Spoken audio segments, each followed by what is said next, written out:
Sun next ആപ്പിലൂടെ നിങ്ങളുടെ ഇഷ്ടപരമ്പരകൾ സംപ്രേക്ഷണ ശേഷം തികച്ചും സൗജന്യമായി കാണൂ. ഉടൻ സൺ നെക്സ്റ്റ് ആപ്പ് ഡൗൺലോഡ് ചെയ്യൂ. ഞാൻ തോറ്റുപോയി അനു. എനിക്ക് ജീവിക്കാനുള്ള ധൈര്യമായിരുന്നു എന്റെ കുഞ്ഞ്. അത് നഷ്ടപ്പെട്ടു. ഇനി ഹർഷയില്ല. അങ്ങനെയൊന്നും പറയാതെ ഹർഷ, ഇതുകൊണ്ടൊന്നും നിന്റെ ജീവിതം തീരുന്നില്ല.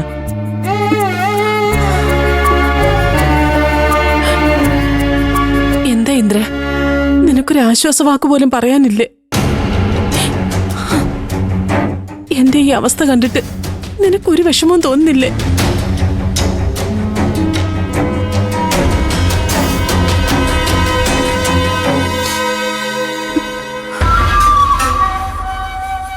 വിഷമിച്ചിട്ട് എന്തിനാ ഹർഷ? സംഭവിക്കാനുള്ളത് സംഭവിച്ചില്ലേ? അതെ, ചിലർക്കിത് സംഭവിക്കേണ്ടത് അവരുടെ ആവശ്യമായിരുന്നു. അത് സംഭവിച്ചു. അതുകൊണ്ട് അവര് രക്ഷപ്പെട്ടു. ഹർഷ എന്തൊക്കെയായി പറയുന്നത്? നിനക്ക് ഇങ്ങനെ സംഭവിക്കേണ്ടത് ആരുടെ ആവശ്യമായിരുന്നെന്നാ? അതുകൊണ്ടിപ്പോ ആര് രക്ഷപ്പെട്ടെന്നാ?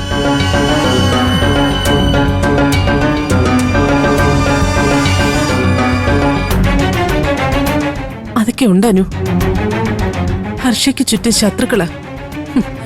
എന്റെ കുഞ്ഞിന്റെ കൂടെ ഞാനും കൂടി ഇല്ലാതായിരുന്നെങ്കിൽ എന്നായിരിക്കും അവരിപ്പോ ആഗ്രഹിക്കുന്നത്.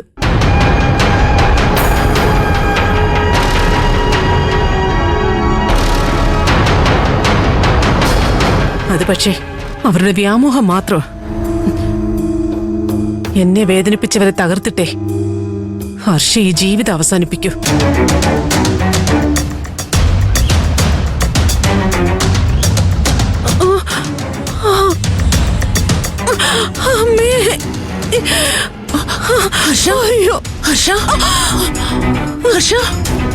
എന്തു പറ്റി ഹർഷ? എന്താ എന്തു പറ്റി? ഹർഷ സംസാരിച്ചപ്പോ പെയിൻ കൂടിയതാ ഡോക്ടർ. ഹർഷ, നല്ല റെസ്റ്റ് വേണമെന്ന് ഞാൻ പറഞ്ഞല്ലേ. സംസാരമൊക്കെ ഇനി നാളെ. ഇന്ന് മുഴുവൻ അനങ്ങാതെ കിടന്നേ പറ്റൂ. എത്രയും വേഗം ഡിസ്ചാർജ് ആയി വീട്ടിലേക്ക് പോകണ്ടേ? പോണം ഡോക്ടർ, എനിക്ക് പോണം. എങ്കിൽ നന്നായി റെസ്റ്റ് ചെയ്തോ. ഇപ്പൊ മറ്റു പ്രശ്നങ്ങളൊന്നും ഇല്ലല്ലോ. അപ്പോ നമുക്ക് നാളെ കാണാം. അനുപമ, ഇനി അങ്ങോട്ട് നല്ല കെയർ വേണം കേട്ടോ. ഇന്ദ്രനോടും കൂടിയാ. Okay doctor.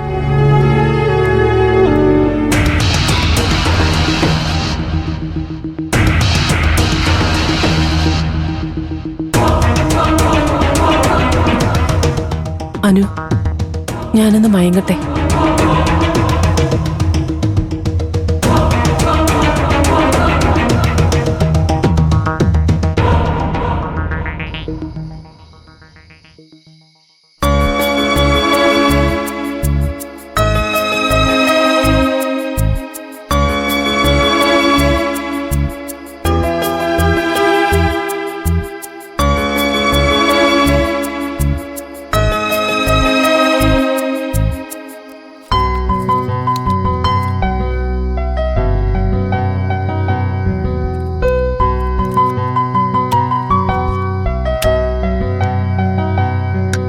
നാളെ എന്തായാലും നമ്മൾ വീട്ടിലേക്ക് പോവില്ലേ ഇന്ദ്രേട്ടാ? നമ്മള് കാരണം അവർക്കൊരു ടെൻഷൻ ഉണ്ടാവരുത്. നമുക്കെന്തായാലും നാളെ തന്നെ അങ്ങോട്ട് പോവാം. പക്ഷേ അനു എന്തായാലും ആരോഗ്യം ശ്രദ്ധിക്കണം. ഡോക്ടർ പറഞ്ഞത് ഓർമ്മയുണ്ടല്ലോ. അതൊക്കെ ഞാൻ ശ്രദ്ധിച്ചോളാം ഇന്ദ്രേട്ടാ. ഒന്നും ചെയ്തില്ലെങ്കിലും നമ്മളവിടെ ഉണ്ടായിരുന്നാൽ തന്നെ എല്ലാവർക്കും അതൊരു ആശ്വാസമായിരിക്കും. ഹർഷയ്ക്ക് വേണ്ടി കുറെ സമയം കളഞ്ഞു. ഇല്ലെങ്കിൽ നമുക്ക് ഹോസ്പിറ്റലിൽ നിന്ന് നേരെ വീട്ടിലേക്ക് പോയാൽ മതിയായിരുന്നു. സാരമില്ല ഇന്ദ്രേട്ടാ, ഹർഷയ്ക്ക് വേണ്ടി അവസാനമായി ചെയ്യുന്നൊരു സഹായമായിട്ട് കരുതിയാൽ മതി. ഇനി നമ്മൾ രണ്ടുപേരും അവൾക്ക് വേണ്ടി സമയം കളയില്ല.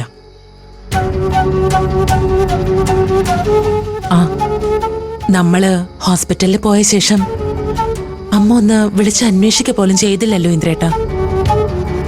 ഒക്കെ എന്റെ അഭിനയമാണെന്നായിരിക്കും അല്ലേ അമ്മ എപ്പോഴും കരുതിയിരിക്കുന്നേ, അല്ലേ? എനിക്കറിയില്ലാനോ. ഞാൻ കുറച്ചു മുമ്പ് അമ്മയൊന്ന് വിളിച്ചു നോക്കിയിരുന്നു. അമ്മയുടെ ഫോൺ സ്വിച്ച് ഓഫാ. ഇന്ദ്രേട്ടൻ എന്തിനാ അമ്മയെ വിളിച്ചത്? അമ്മ ശപിച്ചപ്പോഴല്ലേ നീ തളർന്നു വീണത്. സത്യം പറഞ്ഞ ശാപം ഏറ്റില്ല എന്ന് പറയാൻ വേണ്ടിയാ ഞാൻ വിളിച്ചത്. ഏയ്, അമ്മയോട് ഇനി അതിന്റെ പേരില് ഇന്ദ്രേട്ടനെ ഉടക്കാനൊന്നും പോണ്ട. ചേരുവിന്റെയും ദയയുടെയും കല്യാണത്തിന് എനിക്ക് മനസമാധാനത്തോടെ ഒന്ന് പങ്കെടുക്കണമെന്നുണ്ട്. ഇല്ല, ഞാനിനി അമ്മയെ വിളിക്കാനൊന്നും പോകുന്നില്ല. നീ പോയി കിടന്നോനും അതേസമയം ഇങ്ങനെ ഇരിക്കണ്ട.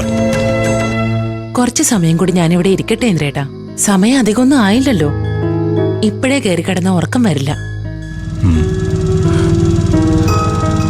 ആരോ വന്നിട്ടുണ്ടല്ലോ ഇന്ദ്രേട്ടാ. ഞാൻ പോയി നോക്കാം.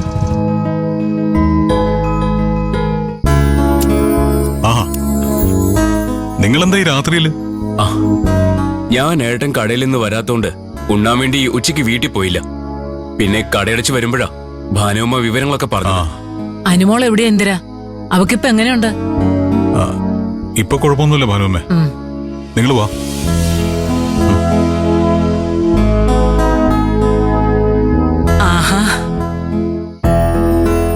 ആഹാ, ഭാനുമ്മേ സത്യനുമായിരുന്നോ? മോൾ എഴുന്നേക്കണ്ട, മോൾ അവിടെ തന്നെ ഇരുന്നു. ഞങ്ങൾ ഇങ്ങോട്ട് വരികയല്ലേ. ഇരിക്കും മോളെ. ദൈവം അരുതാത്തൊന്നും വരുത്തില്ല എന്നറിയാമായിരുന്നെങ്കിലും രാവിലത്തെ ആ കാഴ്ച കണ്ടപ്പോ ഭാനുമ്മയുടെ ഉള്ളൊന്ന് കത്തി. സത്യനെന്താ നിക്കുന്നേ? അവിടെ ഇരിക്കേ. ഇരിക്കടാ. ഡോക്ടർ എന്താ എടുത്തി പറഞ്ഞേ? അവര് വിശദമായിട്ട് ചെക്ക് ചെയ്തിട്ടും പ്രത്യേകിച്ചൊന്നും കാണാനില്ല. ചിലപ്പോ ടെൻഷൻ കാരണം തലകറക്കം വന്നായിരിക്കും എന്നാ ഡോക്ടർ പറഞ്ഞേ.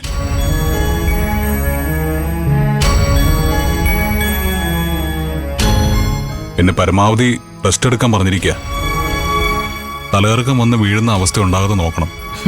ഇനി അനുമോൾക്ക് തലകറക്കമൊന്നും ഉണ്ടാവില്ല. ആ സമയം കഴിഞ്ഞു.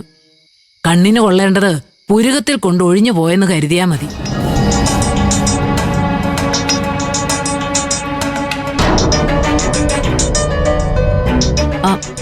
ആ ഹർഷയുടെ ഗർഭം അലസിപ്പോയല്ലേ? അത് ഭാനുമ്മ എങ്ങനെ അറിഞ്ഞു?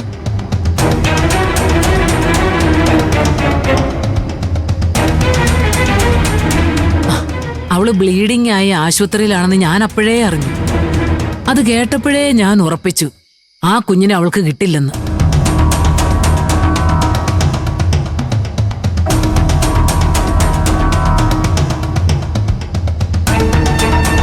ഇത് ക്ഷേത്രത്തിൽ പൂജിച്ച കുങ്കുമപ്പൂവ.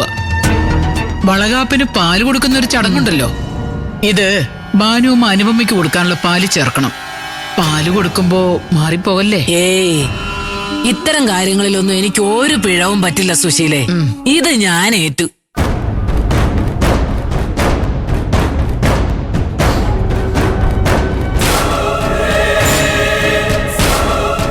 സുശീലയ്ക്ക് അനുപമയോട് പെട്ടെന്നൊരു സ്നേഹം ഉണ്ടാവണമെങ്കിൽ ഇതിലെന്തോ ചതിയുണ്ട്.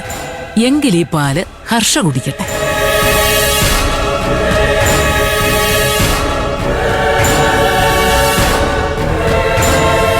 ഭാനുമ്മ എന്താ ആലോചിക്കുന്നേ? ഞാൻ ആ ഹർഷയുടെ കാര്യം ആലോചിക്കായിരുന്നു.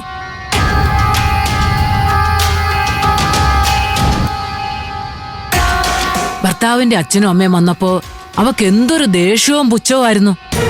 അവളുടെ കയ്യിലിരിപ്പിന് ദൈവം കൊടുത്ത ശിക്ഷയായത്.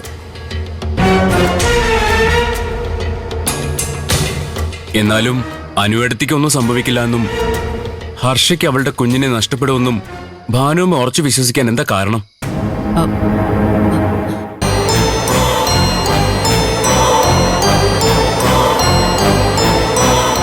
അത് ഞാൻ പറഞ്ഞ നീയും നിന്റെ ഏട്ടനും നിന്റെ അമ്മയെ എന്നേക്കുമായി വെറുക്കും. അത് വേണ്ട. ഇങ്ങനെ മുഖത്ത് നോക്കിയിരിക്കാതെ പറ ഭാനുമ്മേ.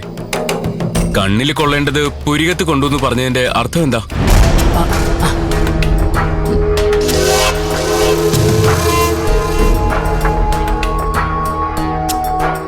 ഏട്ടത്തിയെ ലക്ഷ്യം വെച്ചവർക്ക് ഉന്നം തെറ്റിയെന്നാണോ?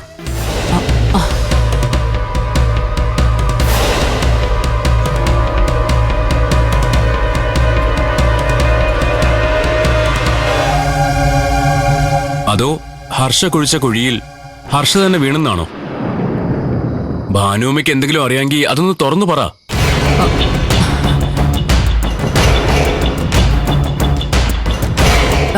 ഏയ് ഞാനങ്ങനെ മനസ്സിലൊന്നും വെച്ച് പറഞ്ഞതല്ല സത്യ.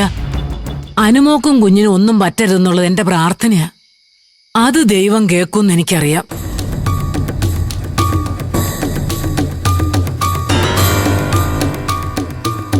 ഹർഷയ്ക്ക് ദൈവകടാക്ഷം ഇല്ലാത്തതുകൊണ്ടാണ് അവൾക്ക് തിരിച്ചടികൾ ഉണ്ടാവുന്നതെന്നും എനിക്കറിയാം. നീ എന്താ സത്യ ഭാനുവമ്മയിൽ നിന്ന് അറിയാൻ ശ്രമിക്കുന്നേ? ഇതിന്റെയൊക്കെ പിന്നിൽ എനിക്കും ഇന്ദ്രേട്ടനും അറിയാത്ത വേറെ എന്തെങ്കിലും പ്രശ്നങ്ങളുണ്ടോ?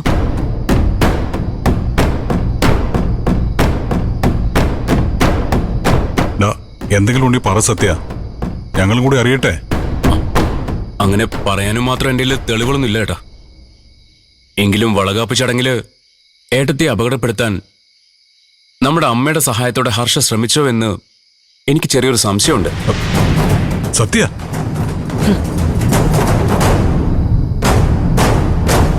സത്യ ഏട്ടാ, ചടങ്ങിന്റെ തലേ ദിവസം അമ്മയും ഹർഷ ഒരുമിച്ചുണ്ടായിരുന്നു.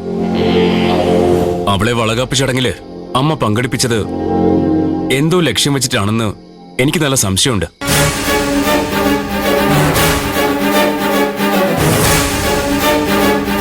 ഞാനിപ്പോഴും വിശ്വസിക്കുന്നത് ഹർഷ ഏട്ടത്തിക്ക് തന്ന പണി ആരുടെയോ ഇടപെടൽ കൊണ്ട് അവൾക്ക് തന്നെ തിരിച്ചടിച്ചു എന്നാ.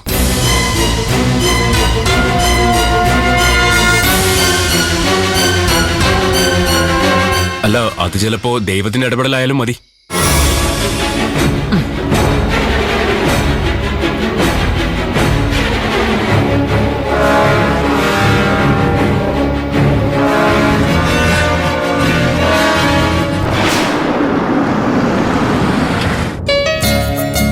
അച്ഛൻ കുളിക്ക. ചേച്ചി ഇന്ദ്രേട്ടനും ഇരിക്കെ. ഞാൻ രഘുവേട്ടനെ അമ്പളിച്ചേച്ചൻ വിളിക്കാം. അനു മോളെ, എന്തായിരുന്നടി നിനക്ക്? ഞങ്ങളൊക്കെ ആകെ പേടിച്ചു പോയല്ലോ.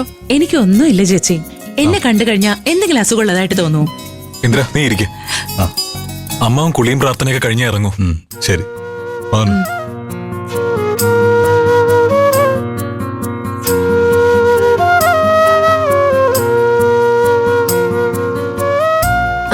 അനുചേച്ചി എപ്പോ വന്നു? ഇപ്പൊ വന്നേ ഉള്ളൂ. മഞ്ചാടി എവിടെ? സ്കൂളിൽ പോയോ? ആ, അവള് കുറച്ചു മുൻപേ ഇറങ്ങിയുള്ളൂ. ആ, ഇന്നലെ ജ്വല്ലറി പോയിട്ടും ഗോൾഡ് എടുക്കാൻ പറ്റിയില്ല അല്ലേ? ഇല്ല, ഇനി എന്തായാലും നമുക്ക് ഒരുമിച്ച് പോയി എടുക്കാം. 2 ദിവസം കഴിഞ്ഞ് ഇറങ്ങാന്ന ദാസങ്ങൾ പറഞ്ഞിരിക്കുന്നത്. ഇതിപ്പോ 2ാമത്തെ തവണയാ ചേരുവിനും ദയക്കും ഗോൾഡ് എടുക്കാൻ തീരുമാനിച്ചിട്ട് മുടങ്ങുന്നത്.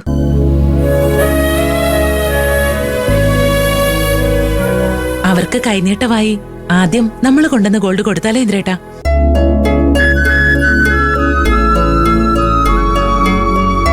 പിന്നെന്താ, അവർക്ക് കൊടുക്കാൻ തന്നെയല്ലേ നമ്മളത് കൊണ്ടുവന്നത്.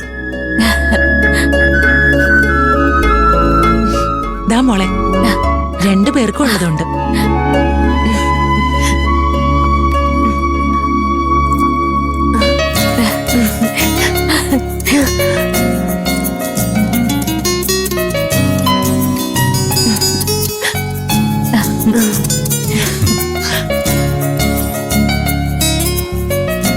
എങ്ങനെയുണ്ട് ചേച്ചി? കൊള്ളാലോ, നന്നായിട്ടുണ്ട് അല്ലേ രഘുവേട്ടാ? അതെ, 2 വിട്ട സൂപ്പർ ആയിരിക്കും. Best selection.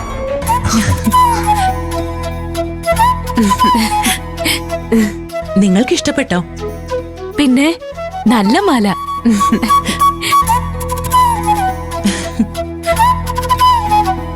എനിക്ക് സ്വർണ്ണാഭരണമൊന്നും അത്ര ഇഷ്ടമല്ല, പക്ഷേ ഇതിഷ്ടായി. ശരി, ഇനിയിപ്പൊ അച്ഛന്റെ കയ്യിൽ പിന്നീട് ഔദ്യോഗികമായി കൊടുക്കാം. തിരിച്ചു വെച്ചേക്കട്ടെ. ശരി ചേച്ചി. അവരിപ്പോഴേ ഇടുന്നെങ്കിൽ ഇട്ടോട്ടെ. അനുവോ? ഏയ്, അത് വേണ്ട. ഇതൊക്കെ കല്യാണത്തിന് ഇട്ടാ മതി ഇന്ദ്ര. അതെ ഇന്ദ്രേട്ടാ, അവരുടെ കയ്യിൽ നമ്മളിത് കൊടുത്തല്ലോ. ഇനിയിപ്പൊ ഇന്ദ്രേട്ടൻ തന്നെ ഇത് അച്ഛനെ ഏൽപ്പിച്ചാ മതി. ചേച്ചി, അല്ല, ഈ മാല എത്ര പവനുണ്ടനു? ഓരോന്നും 2.5 പവൻ വീതാ ചേച്ചി. ആണോ? കണ്ട അതില് കൂടുതൽ പറയും കേട്ടോ.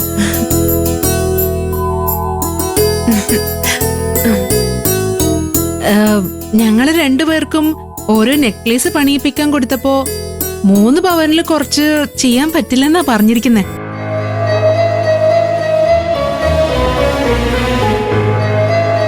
പക്ഷേ അതിന്റെ ഡിസൈൻ കണ്ട ഞെട്ടും കേട്ടോ. അതുകൊണ്ട് 3 പവൻ ആയിക്കോട്ടെ എന്ന് ഞങ്ങളും പറഞ്ഞു.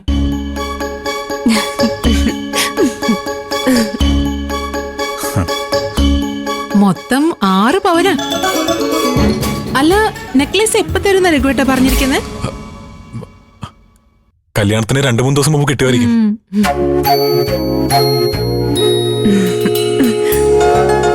ആ, നീ അത് പറഞ്ഞപ്പോഴോർത്ത് എനിക്ക് ആ സ്വർണ്ണപ്പണിക്കാരനെ അത്യാവശ്യമായിട്ടൊന്ന് കാണണം. ആ, ഇന്ദ്ര, നീ ഇവിടെ കാണുമല്ലോ അല്ലേ? ഞാനൊന്ന് പോയിട്ട് വരാം. ശരി. ആ, അനു. ആ, ശരി രഘുവേട്ടാ. ആ, ചേരും തെയ്യം എന്തെങ്കിലും മാറി നിൽക്കുന്നേ, ഇവിടെ വന്നിരിക്കും. ആ, ചിരു, ദേ, ഇവിടെ വന്നിരിക്കും, ഇവിടെ ഇരിക്കും. വാ.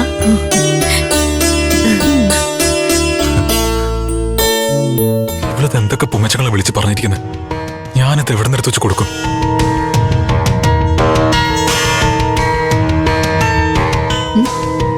ഇങ്ങനുണ്ട് എന്റെ നമ്പർ. അങ്ങനെ നമ്മൾ അവരുടെ മുന്നിൽ തോറ്റു കൊടുക്കണ്ടല്ലോ. ശരിക്കും അവര് വിശ്വസിച്ചില്ലേ? അല്ലെങ്കിലും വാച കൊടിച്ച് വിശ്വസിപ്പിക്കാൻ നീ മിടിക്കാണല്ലോ. 6 പവൻ എവിടെ നിന്ന് ഉണ്ടാക്കി കൊടുക്കുന്നു വല്ല ബോധമുണ്ടോ? അച്ഛന്റെ അടുത്തുനിന്ന് കയ്യോടെ പൈസ വാങ്ങിക്കാന്ന് പറഞ്ഞപ്പോ രഘുവേട്ടനല്ലേ പറഞ്ഞത് ദാസങ്ങള് തിരിച്ചു കൊടുക്കുമ്പോ വാങ്ങിക്കാന്ന്. അതുവരെ എവിടെന്നെങ്കിലും അഡ്ജസ്റ്റ് ചെയ്യാവുന്ന. എടി, എന്ന് വെച്ച് നീ ഇങ്ങനെ വലിയ ആന പൊങ്ങച്ചൻ കാച്ചി വിടുമെന്ന് ആരെങ്കിലും വിചാരിച്ചോ? ദാസങ്ങള് ചിലപ്പോ കല്യാണത്തിന്റെ തലേ ദിവസമായിരിക്കും സ്വർണം എടുക്കാന്ന് പറഞ്ഞ് ഇവിടെ പൊങ്ങുന്നത്. പൊങ്ങുന്നതോ? അപ്പോ അദ്ദേഹം ഇപ്പൊ മുങ്ങിയിരിക്കുകയാണോ? എനിക്ക് തോന്നുന്നു അങ്ങനെയാ. നീ ഇനി അമ്മാവനോട് പറയാനൊന്നും പോകണ്ട. ദാസങ്ങളിൽ നല്ല സാമ്പത്തിക ടൈറ്റ് വന്നിട്ടുണ്ട്. എന്റെ ഈശ്വര, നമ്മളിപ്പോ എന്ത് ചെയ്യും രഘുവേട്ടാ? എത്രയും വേഗം ചീരുനും തേക്കും ഗിഫ്റ്റ് കൊടുത്തില്ലെങ്കിൽ ഞാൻ എങ്ങനെ എല്ലാവരുടെ മുമ്പിൽ തല ഉയർത്തി നടക്കും? അതൊക്കെ വീരവാദം മുഴുക്കുമ്പോ ഓർക്കണമായിരുന്നു. അനുഭവിച്ചോ? രഘുവേട്ടാ, അപ്പൊ നിങ്ങൾക്കൊരു അഭിമാനമില്ലേ? 6 പവൻ ഞാൻ ഉണ്ടാക്കിന്നല്ല അവരോട് പറഞ്ഞത്. എന്റെ അനിയത്തിമാർക്ക് വേണ്ടി എന്റെ ഭർത്താവ് കൊടുക്കാൻ പോന്നുന്നാ. ഇതിലും വലിയ ചതി നീ ഇനി എന്നോട് ചെയ്യാനില്ല അമ്പിളി. 2.5 ലക്ഷം രൂപയ്ക്ക് ഞാൻ ഇനി എവിടെ പോവും? രഘുവേട്ട, എന്തെങ്കിലും ഒന്ന് ചെയ്യ് രഘുവേട്ട. ദാസങ്കൾ അച്ഛന് പണം തിരിച്ചു കൊടുത്ത ഉടനെ നമുക്ക് കിട്ടാനുള്ളത് ഞാൻ അച്ഛന്റെ കയ്യിൽ നിന്ന് വാങ്ങിച്ചു തരാം. ശരി, ഞാൻ വല്ല ബ്ലേഡുകാരനെ സമീപിച്ച് നോക്കട്ടെ. വേറെ വഴിയൊന്നുമില്ല. ബ്ലേഡ് എങ്കിൽ ബ്ലേഡ്. പലിശ കൊടുത്താലും അഭിമാനം കിട്ടുമല്ലോ. ആരുടെ മുന്നിൽ തോറ്റാലും എന്റെ രഘുവേട്ടൻ ഇന്ദ്രന്റെ മുന്നിൽ തോക്കുന്നത് എനിക്ക് സഹിക്കില്ല.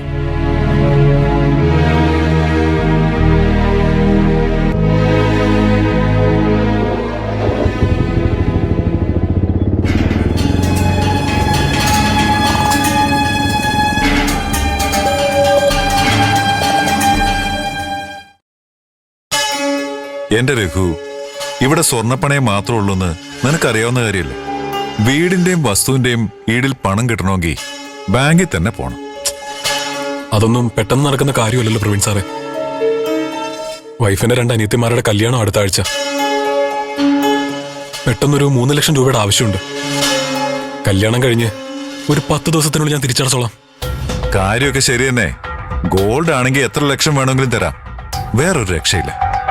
എന്റെ വീടും സ്ഥലം കൂടി ചേർന്ന് ഒരു 10-35 ലക്ഷത്തിന്റെ മുതലാ. എന്റെ സ്വന്തം പേരില്ല പ്രമാണം. അത് വെച്ചൊരു 3 ലക്ഷം രൂപ എവിടെന്നെങ്കിലും കിട്ടാൻ വഴിയുണ്ടോ സാറേ? അത് പ്രവീൺ സാർ വിചാരിച്ചാൽ നടക്കും. എന്റെ മുമ്പിൽ വേറെ പെട്ടെന്നൊരു ഓപ്ഷൻ ഇല്ലാത്തോണ്ടാ. രഘു, കൊട്ടേഷൻ ബ്ലേഡ് എന്നൊരു പുതിയ ടീം ഇറങ്ങിയിട്ടുണ്ട്. അവന്മാരുടെ ചോദിച്ച കാശ് തരും. പക്ഷെ അത് കൈവിട്ട കളിയാ. ബ്ലേഡുകാർക്ക് വേണ്ടി കൊട്ടേഷൻ പണി ചെയ്യുന്ന ടീമാ. അവരോട് ബ്ലേഡിന് കാശ് വാങ്ങിയ എന്തായിരിക്കും അവസ്ഥയെന്ന് ഞാൻ പറയാതെ തന്നെ നിനക്കറിയാലോ. കൃത്യമായി മുതലും പലിശയും കൊടുത്താ അവര് പണി തരുമോ സാറേ? നമുക്ക് വേറെ 1 മാസത്തെ അവധി മതി. കാര്യങ്ങൾ കൃത്യമാണെങ്കിൽ അവന്മാർ അതിനേക്കാൾ കൃത്യ. 1 മാസം എന്ന് പറഞ്ഞാൽ അവർക്ക് 30 ദിവസമല്ല, 29 ദിവസം. ഈടില്ലാതെ ചെക്ക് മാത്രം കൊടുത്തിട്ടാണെങ്കിൽ 10 പലിശ. വീടും സ്ഥലവും ഈടിനുള്ളതുകൊണ്ട് 7 കിട്ടും. 3 ലക്ഷത്തിന് 1 മാസത്തേക്ക് 3 7 21. 21,000 കഴിച്ച് ബാക്കി കിട്ടും. 30-ാം ദിവസം 3 ലക്ഷം കൊടുത്ത് പ്രമാണം തിരിച്ചു വാങ്ങിക്കണം. ഇല്ലെങ്കിൽ കളി മാറും. നന്നായി ആലോചിച്ചിട്ട് തീരുമാനം എടുത്താൽ മതി. എനിക്ക് എന്തായാലും കാശ് വേണം. അഭിമാന പ്രശ്നമാ സാറേ. ഞാൻ പ്രമാണമായിട്ട് എപ്പോ വരണം? ഞാൻ ആദ്യം അവരുമായിട്ടൊന്ന് സംസാരിക്കട്ടെ, എന്നിട്ട് നിന്നെ ഞാൻ വിളിക്കാം. നീ ഉറപ്പിച്ചല്ലോ അല്ലേ? അതെ. 2 ദിവസത്തിനുള്ളിൽ കാശ് കിട്ടിയ അത്രയും നല്ലത്. ശരി, ഞാൻ വിളിച്ച ഒറിജിനൽ പ്രമാണവും നിന്റെ പേരിൽ 500-ന്റെ മുദ്രപത്രവും വാങ്ങിച്ചു വന്നാ മതി. ബാക്കി നമുക്ക് ശരിയാക്കാം. Okay sir, thank you. എന്നാ ഞാൻ പോയിക്കോട്ടെ. ശരി. ശരി.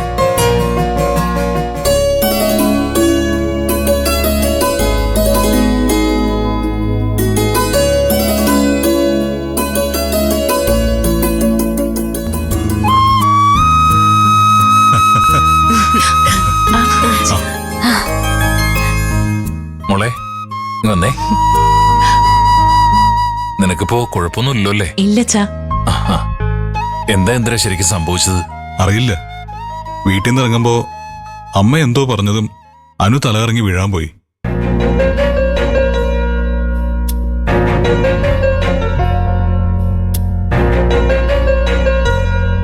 സത്യത്തില് അപ്പൊ എല്ലാവരും ഒന്ന് പേടിച്ചു. ഞാൻ ഉടനെ അനുവിനെ ഹോസ്പിറ്റലിൽ കൊണ്ടുപോയി.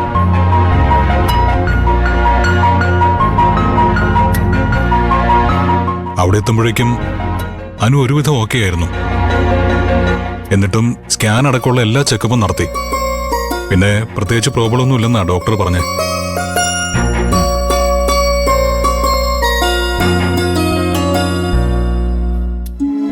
ആ ഇന്ദ്ര ഇരിക്കേ. നീയും ഇരിക്കും മോളെ. പതുക്കെ. രഘു പോയോ അമ്പിളി? പോയച്ച. അച്ഛനെ എങ്ങോട്ടെങ്കിലും പോകാനുണ്ടെങ്കിൽ വിളിച്ചാ മതിയെന്ന് പറഞ്ഞു. അല്ല, നിങ്ങൾ ഇതുവരെ ഇവർക്കൊന്നും കുടിക്കാനൊന്നും കൊടുത്തില്ലേ? അയ്യോ, ഞങ്ങൾ ഓരോന്ന് സംസാരിച്ചിരിക്കായിരുന്നു. ഇപ്പൊ ചായ എടുക്കാം. വാതേ. ഇപ്പൊ ഒന്നും വേണമെന്നില്ലായിരുന്നു ചേച്ചി. അത് കുഴപ്പമില്ല, അവര് ചായ ഉണ്ടാക്കട്ടെ. ദേ ഇങ്ങനെയൊക്കെ ഓരോന്ന് പഠിക്കൂ. നാളെ ഭർത്താവിന്റെ വീട്ടിൽ പോയി ഇതൊക്കെ ചെയ്യാനുള്ളതല്ലേ. അല്ല, ഡോക്ടർ അനുമോളോട് റെസ്റ്റ് വേണമെന്ന് പോലും പറഞ്ഞില്ലേ ഇന്ദ്ര? കാര്യമായ പ്രശ്നങ്ങളൊന്നും ഇല്ലെങ്കിൽ പിന്നെ എന്തിനാ ഡോക്ടർ വൈകുന്നേരം വരെ നിങ്ങളെ ഹോസ്പിറ്റലിൽ നിർത്തിയത്? അച്ഛൻ വെറുതെ പേടിക്കണ്ട. ഞങ്ങൾ ഉച്ചയ്ക്ക് മുന്നേ ടെസ്റ്റൊക്കെ കഴിഞ്ഞ് ഫ്രീ ആയതാ. അതിനുശേഷം ഹർഷയെ വാർഡിലേക്ക് മാറ്റാൻ വേണ്ടി വെയിറ്റ് ചെയ്യുമായിരുന്നു. ഹർഷയെ വാർഡിലേക്ക് മാറ്റാനോ? അവക്ക് എന്തു പറ്റി? വളകാപ്പ് കഴിഞ്ഞ് അവള് തിരിച്ചു പോയതായിരുന്നില്ലേ? അതെ ചേച്ചി, ഇന്നലെ സ്വന്തം വീട്ടിൽ വെച്ച് ഹർഷയ്ക്ക് പെയിൻ വന്നു.